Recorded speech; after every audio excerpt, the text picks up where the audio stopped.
This edition of the Ridley Report is brought to you by nhballoonman.com. People could not be prouder of you, and we are grateful. Hello, this is Ron Paul with your weekly update for February 20th. The administration recently released its 2013 budget proposal, and conservatives are correctly alarmed that it calls for unprecedented spending and continued annual deficits exceeding $1 trillion. But the same conservatives complain that the budget does not devote enough funds to overseas adventurism.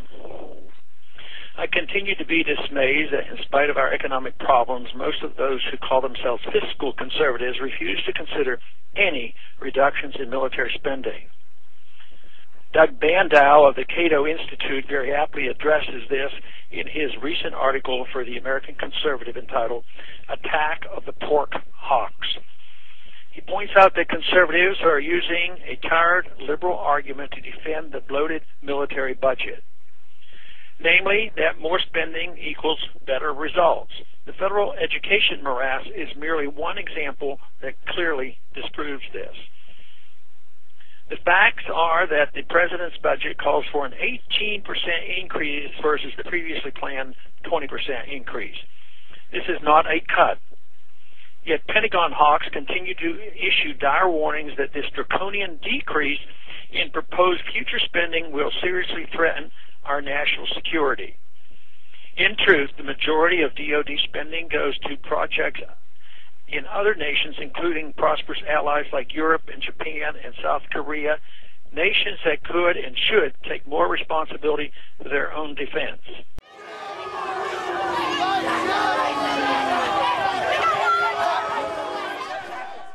Is there any amount of money that would satisfy the hawks and the neoconservatives?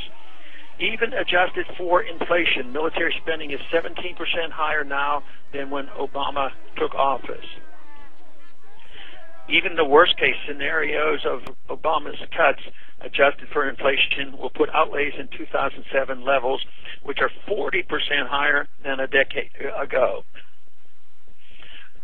Our total spending on overseas adventurism and nation building equals more than the next 13 highest spending countries in the world combined.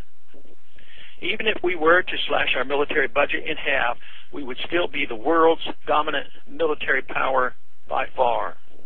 This is the first time that an Allied headquarters has been set up in peace. In reality, the military-industrial complex that President Eisenhower warned us about has become every bit the voracious monolith he feared. It wastes as much as any other arm of government, if not more, because it knows it can depend on unlimited blank checks from a terrified Congress.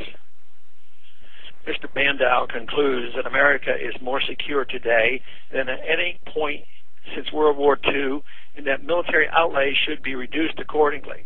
We should, Mr. Bandow argues, stop garrisoning the globe, subsidizing rich friends, and reconstruction poor enemies. Instead, it's about time Washington focused on defending America and its people. I couldn't agree more. Wasting money on overseas adventurism and nation building threatens our national security by massively contributing to our debt. Both welfare and warfare spending are tipping our economy into a serious currency and debt crisis. We can afford no sacred cows in our budget. Only now we have to look at the violence and the civil unrest in Greece and ask, is that the sort of security we envision for our nation's future?